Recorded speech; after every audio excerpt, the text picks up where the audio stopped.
Hi,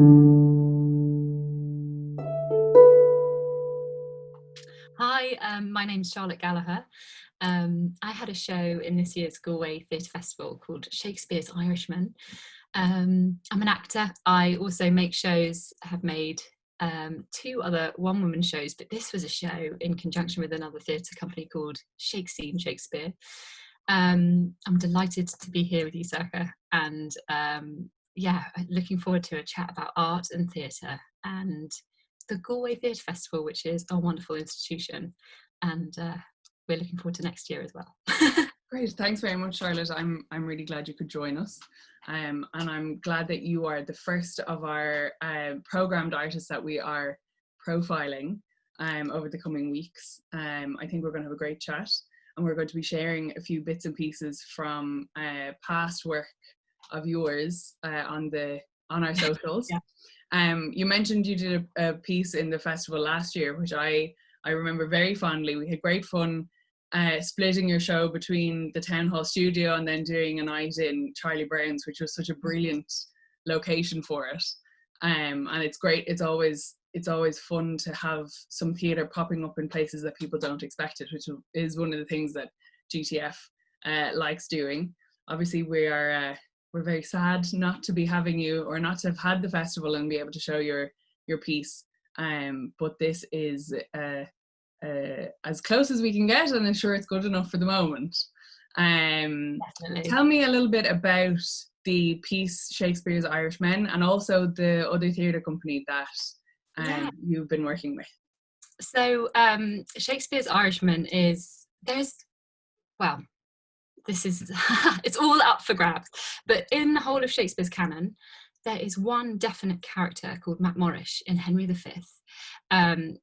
So he's an Irish soldier, and when we look at he comes in and he's very volatile, and he's weeping for his lost soldiers one minute, and then he's furious the next minute, and he keeps talking about his nation and the Welshman. In fact, there's an Englishman, an Irishman and a Welshman, sounds like a joke, on the stage, and the Welshman keeps trying to interrupt because he keeps being cued. Shakespeare wrote in this way where you only got your part as an actor, so that's why they always have fights over like how big your part is, because you were literally, your role would undo, and then you'd see the person next to you have like loads, and so you can sort of guess. You got 3 words from the last speaker on your part, and then you would so you knew your cue, and then you would just have to come in. So the Welshman has "Oh Chrysler," so he's swearing, he's a swearing Irishman, and keeps trying to come in with his line. So we have this image of this stage Irishman in the English theatre in London, and that is our only Irish character, considering we're such close neighbours. But obviously everyone probably knows the history. Elizabethan times, Ireland was like hot topic. The theory is that Shakespeare couldn't really talk about it explicitly or have Irish characters because it was just too politically volatile. So I wanted to explore this character, like what is this Irish character that he created? And then we've been doing a bit of hunting around actors, and was there possibly an Irish actor in London at the time? Who knows? That's part of the hunt that we were on. But I was working with Shake-scene Shakespeare, which is the theatre company, and it's based in the UK, and they are a UK theatre company. They put on plays as Shakespeare put them on. So I've worked with them. We did a production of Merchant of Venice. I played Portia, and I only knew her part, and I didn't know what other people were going to say. So I got like kissed, and I was like, oh, lovely. Like in the middle of, you just don't know, you sort of know your exits and entrances, and you don't know what's going to happen. And it's a really joyful, electric way. It's like improvisation meets this great linguistic ball of energy. And it brings me to the point of why I love the Galway Theatre Festival, that the audience is so important. And people are in love with Galway audiences because the quality of listening is so exciting. So I thought, so sorry, it's all a bit, and I will tell you, it's a bit of a messy summary, because in some ways the show doesn't exist. So we had booked April to do a lot of our making, And so we have these ideas, and we've been in conversations with brilliant people. There's this fabulous professor called Martin Wiggins from the Shakespeare Institute, and he was emailing us with all these amazing tidbits about actors in the 16th century London. And but what we wanted to do was have Galway actors playing the Irish, seeing if they could, just giving them the part of Matt Morrish, what happens when we just play the scene street, but with actors who don't know what we're going to say, and they're just playing the scene. And then we wanted to get some, we know some writers, and our producer Chloe Murphy is also a writer, to make an intervention on the text, so have the cues and then rewrite the Irish part. Maybe how would we sort of subvert or reclaim these characters? So it was a kind of exciting, fun exploration of what Irishness was in the 16th century, how interactions with the figure of the Irish person through English eyes affects, and what happens when we do it in the West, basically. And as you can tell, elephant in the room, I'm born and brought up in the UK, in London, near London, where I am now. But my father's family is Irish, so and we also spoke, Sorcha, about theatre and what was snapping or getting us addicted to theatre, and it was panto for me. I just loved it. So we go to the Watford Palace Theatre panto, which is near us. But when we went to Dublin, we would go to Dublin every New Year, and we'd go to the Gaiety. And I tell you, there was nothing like it when I was growing up. I thought it was the best thing in the world. Pantos at the Gaiety, it was absolutely brilliant.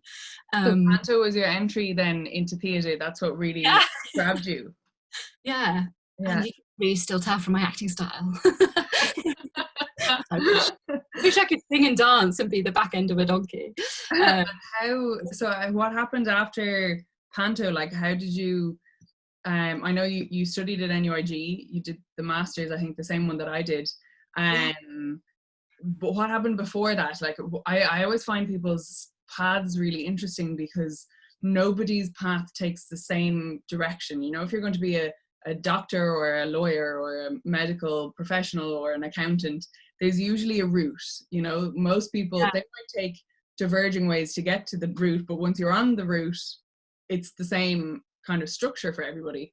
But for the arts and for theatre, it's completely diverse, which is so exciting, because people bring so many different things with them. So what from that moment when you were sitting in the panto in Dublin or in Watford, was it, how did that turn into coming to Galway to do the masters? So I went to this fabulous primary school, and the 10 and 11-year-olds would put on a Shakespeare play for the old people's home. I was like, poor them. It's long. No, it was abridged. And it's so clever, because, I mean, Shakespeare's filthy, so I think they did quite a lot of editing, but you're just learning so many words at that age, that to not know lots of different things wasn't the problem. But I had this fabulous teacher called Mrs. Roberts, and she would put these productions on, and I thought they were the most amazing thing. I think it was an As You Like It. So this is why Shakespeare has sort of followed me through my life as well. And I just remember everyone being behind the trees, and I know that some of it is imagination that has become memory to me, what I saw. So everything was firing, and when I got a chance to do that, I just thought it was the best thing. I think it was power. I think that's what I thought it was. I felt so deliciously articulate, and that misjudgment that acting would help me be powerful stay with me. But it is, of course it is. I'm very lucky. I come my father's was a barrister. He's retired now, and one of his brothers is a lawyer, and they're all very articulate. They loved having these arguments. So I think verbiage and wordplay, which of course is what the play's all about, was just throwing up. And that was also part of my love of, which is the cliche as well, but Ireland and Irishness, because it's the Irish side of the family, all interact with this magic of making something from nothing, seemingly something from nothing. And so then I went to these sort of quite posh all-girl schools, and I would play all the men. And I was like, I know I'm just doing this for fun, until they realise that I'm fabulous and I can play the women. But also the boys were really great parts. And I always knew that I wanted to be an actor, but I also wanted to be clever. We'll see if that worked out. And so I wanted to go to university first before I wanted to go to one of these really smart drama schools.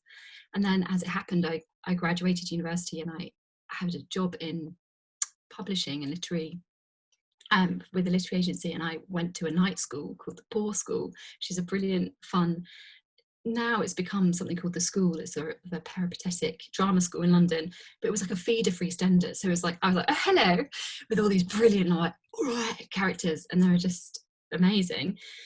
And it was that sort of thing, a bit like joining a monastery, where you give yourself over. And I think that's what drama school is like. And a brilliant actor I know from Galway has just got into a drama school, and it is, you sort of sign your life over for a couple of years, but in the very best way, where you're like in training to do this thing that you love, and you don't have to go, and you can do it in lots of different ways. But that's what it's like when you do a show, or you create, when it must be what it's like for you when you put your festivals on.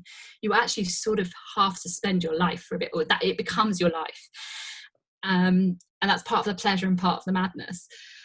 And so, yeah, but I'd done this master's in Shakespeare when really I wanted to be doing it. And I think that's funny in terms of creativity, and how well I kind of sidled up to it, and I didn't quite launch myself in there. And then I'm so much happier when I love talking about it. I love talking about everything. I'm a Gemini. I just love talking. But I mean, to be doing it is wonderful. Well, and then I was not getting as many jobs as I'd like, so I thought I'd make a show for myself when it was cheaper just to do. And also, I'm not very good at organising. So you guys, you get artists in a room, all of our mad emails you're responding to, and herding cats, you'll get the show on. And, I don't know if I hope that energizes you and gives you some pleasure. It does. It's strange, isn't it, how, because for me to be creating a show, to be the one on stage, has never been what I wanted. But I have memories actually of Shakespeare being given a book, an abridged kind of illustrated book of Shakespeare plays when I was 10. And it was one of these big, tall, skinny books, and each page was a full act, and they were all the scenes were in little boxes, and there was drawings of the audience members in the corners, shouting things and throwing things. So it was like a visual rendering of being in the Globe or something. Wow. And I have this really strong memory of sitting and reading that. And then all of these other moments where theatre, I didn't realize it for a long time, but I was bringing myself to theatre in a way. But for me, it's all about organising. And I get such a kick out of, Excel sheets. Yeah. they're things of such beauty when they're done right. But like, that is great for me. And I love doing it. And I get to use all of those skills to work with people like you, who then can, get up on stage and do what to me is just this incredible skill of acting and inhabiting different people and all of that kind of stuff. So it's amazing how complex the all of the different skill sets that you need to put on a play or a festival are. Yes, and how creativity finds its way. So you have the bliss of the jigsaw interlocking and the spreadsheet, whereas I love being inside a structure that's already created. I love being inside the play. And even when I've making my own work, I actually get a director in there pretty quick, and somebody who can witness the story and be like, a bit like this conversation, you might be like, that's not making sense, or finish that bit, blah blah blah, interweave, because I just trust that now. I'm like, that's not my It's not my forte. But giving ourselves the resources that allow us to be our best creative selves is absolutely brilliant, I think. And when we can surrender, so I can surrender and say, I organised a Zoom quiz for my mum's side of the family, which we're quite disparate, but I mean, that sort of did it. All the emails, come here at this time, this is how you do it. But I know that some people that would be like easy and also perfectly run, satisfied, whereas I'm like sweating bullets over it. But yeah, I was in a gorgeous acting class this morning over Zoom, and I love nothing more than slipping into that. I think it's like a fuzz in the air when I think it's people telling the truth to each other, or a quality of attention, which is, I guess, another word for love. But when people are acting together really well, there's nothing like it. And the funny thing about Zoom is I can see that and watch it as a film, but even our conversation now, it's oddly, as people have probably noted everywhere, it's oddly exhausting. And I think the barrier does exist, the thing that you get from the other person. And David Abrams, who's this lovely philosopher, he and phenomenologist, so he loves how we experience the world through the body. He's not an actor, he's a ecologist, really, eco-philosopher. He talks about the fact that we're animals and we're not able to sense each other we're not breathing the same air. And the little schnuffles and the little bits of our breath that we normally pick up on, and the fidgety finger that might tell us to tread softly or to go in for the kill, whatever we're trying to do, we can't quite read. And I think there is a body blindness that is slightly going on, or something. And I think also on the energetic level, I think actually, and I don't know how to talk about this, and I didn't even know how to talk about it on the masters completely, and I think that's okay because it's a wordless thing.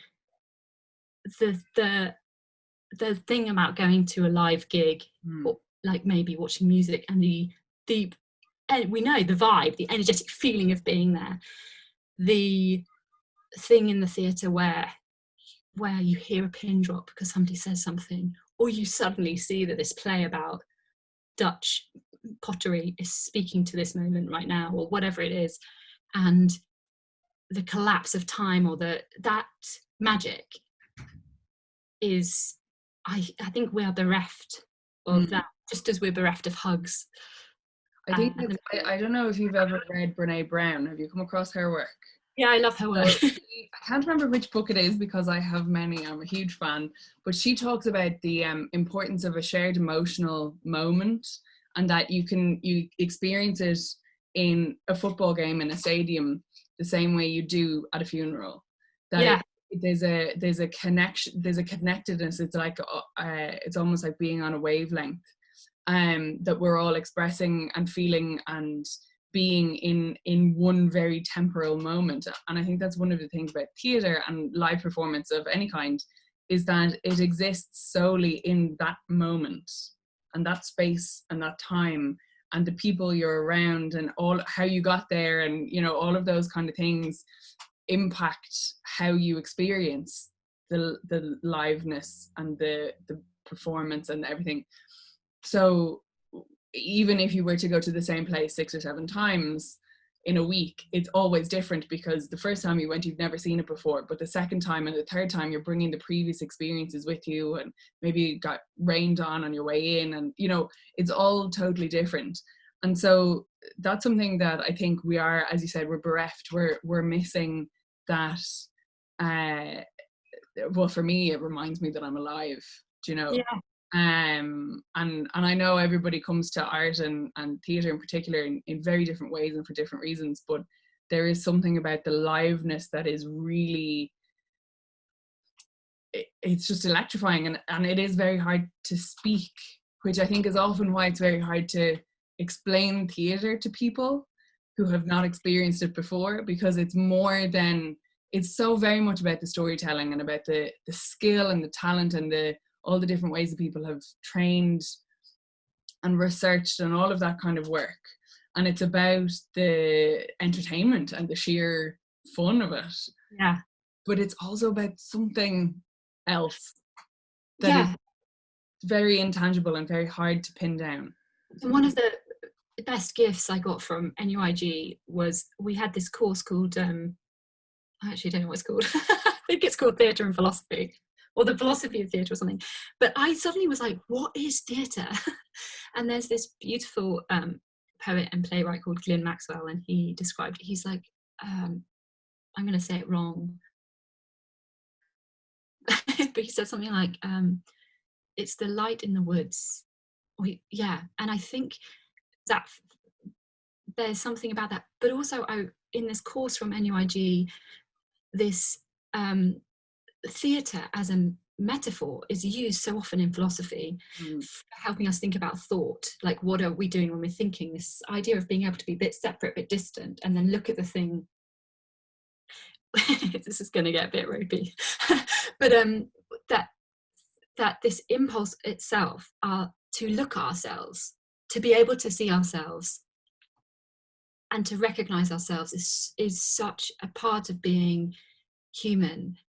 And it's why I don't know, it makes me think of children. My sister has been quarantining with us with her 2 3-year-olds, and I went to clown school as well, I forgot to say that, which was brilliant. I recommend everyone to go to spend 3 weeks. It was quite vicious, with Philippe Gollier in a tomb in Paris, when we can travel again. And he's like, our children are natural clowns, and they are mimicking us, which is funny, but something. And then when it gets more sophisticated, when we watch a piece that has been created for us to see, it's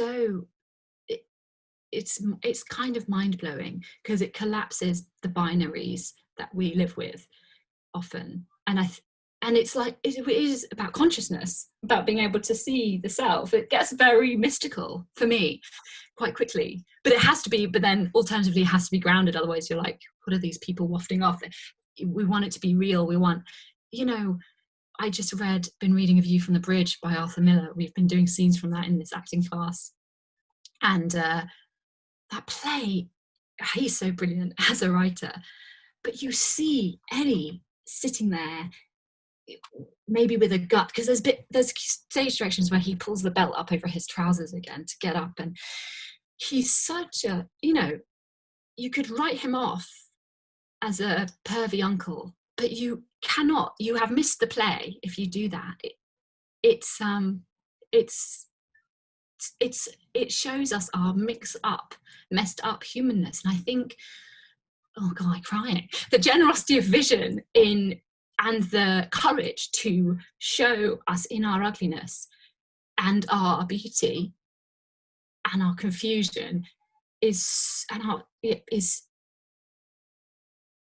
life-changing, and it is necessary for us, whether it's a lyric you hear or or a painting that arrests you, or even seeing somebody's garden where they've spent time tending something.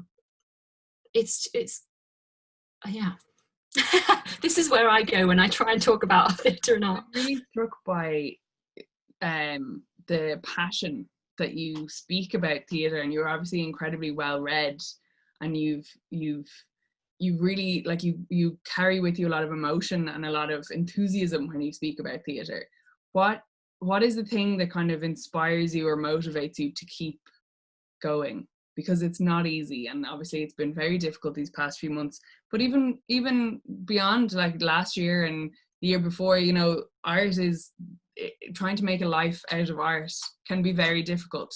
So what's the thing that really makes you hold on to that emotion and that passion and inspiration? I don't know. I was going to say, I think sometimes I just think it's longevity. If you just stay in there long enough, yeah, something will happen. No, I think it's genie. You can't get the genie back in the bottle, or whatever the phrase is. You can't. Once it always happens. You see these novels written by actors who have maybe stopped acting, or if you go onto Instagram, you see these actors who aren't, and they're creating like amazing paintings. That I think our birthright is creativity as humans. We know from the oxes on the wall or whatever they are in 30,000 years ago, or the handprint, the mark, I am here, and also I see these things outside, and I love their movement, so I'm going to try and get them running on the wall. Or like I saw a plane this morning, and I was like, because there haven't been many, and then there was one, and I was like, it's bonkers that we did that. Just having that childish realization, but also that creativity will find a way. We can't help it, and I think it can be very dangerous when it's distorted or repressed or oppressed in people. And it's the most beautiful thing in the world when it's allowed to it can be channeled into something else, into these forms that we already have, whether it's playing the piano or something completely new that might arise. I think I can't help it. I mean, I say that, and I've got a different job at the moment. I'm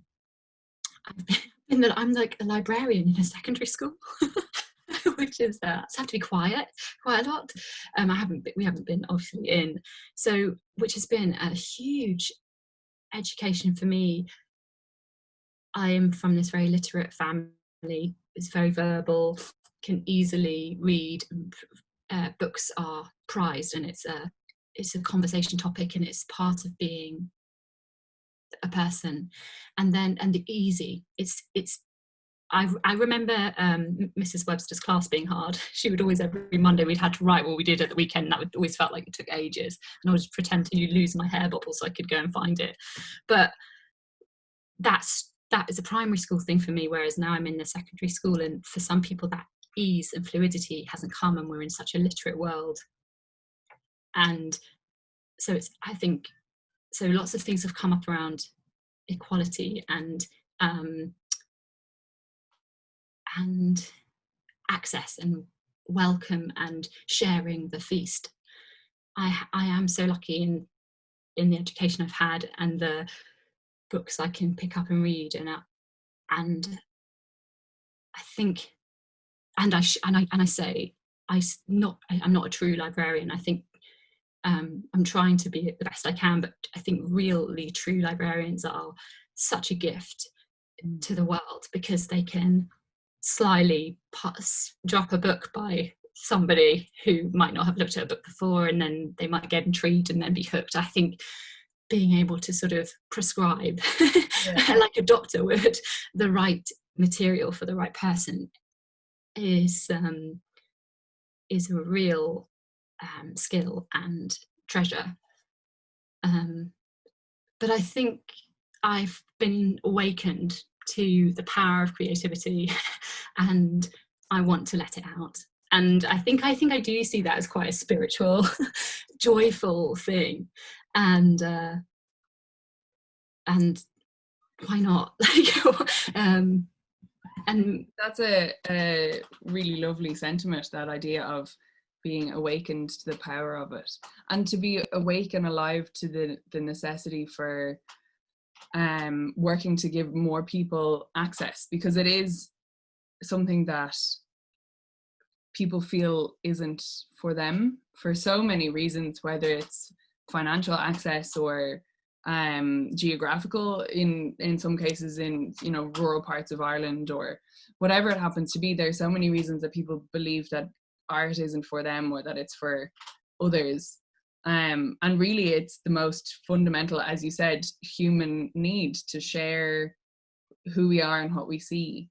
So I feel very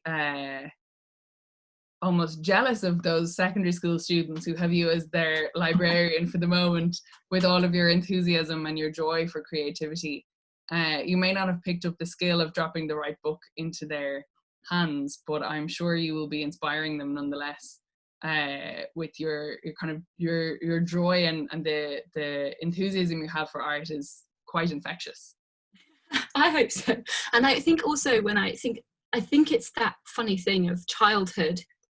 It's free in childhood, and then certain things we have to be socialized, and that certain things, well, do we? But certain things get shut down as we become older, and I think, yeah, along the way, different things got opened up again for me, and I think some people are very lucky that they have, they're familiar with these outlets, and should it be an outlet, but like these activities that allow them to express that.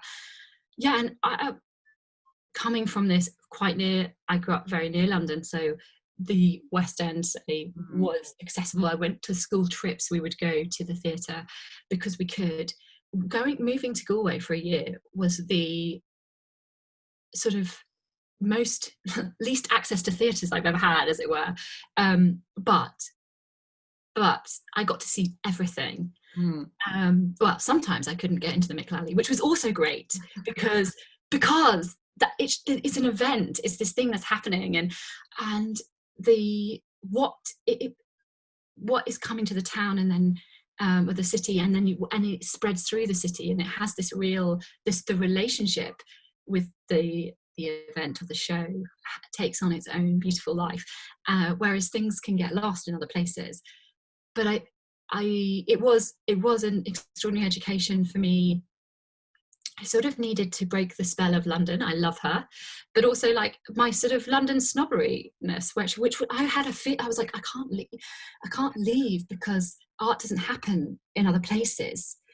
And I didn't really believe that, but there was a part of me that that I think did hold a little bit of that, like, and that's just rubbish. It's just, if anywhere is going to disabuse you of that notion, it's Galway. Yes. I'm from Dublin, so I come, I know the feeling of moving from a capital city, and there was a little bit of a kind of niggle in the back of my mind thinking, but there's so much on in Dublin, like how could there possibly be that much on in Galway? And Galway just like turns up trumps every single time. There's never a day where you're kind of sitting there going, there's nothing for me to go to. In fact, usually I'm trying to figure out which one I can make or how many I can get to if I run quickly enough down the road. That's the best bit about you could just about do a couple in the night, So that's I'm glad you experienced that as well as I did. Thankfully it's not a city based or a big city based kind of thing. We can have art wherever there are humans. There can be art. Yeah, of course. Great. And I think we might leave it on that kind of hopeful note. Yeah. It was really lovely to speak to you, Charlotte. And I hope that we see you in Galway soon. I hope you continue to work on the Shakespeare's Irishman. There's obviously a huge amount of research and kind of drawing together all these different strands of ideas in that. So I'm excited to see it in the future. And hopefully in Galway, who knows? Yes, absolutely. Definitely.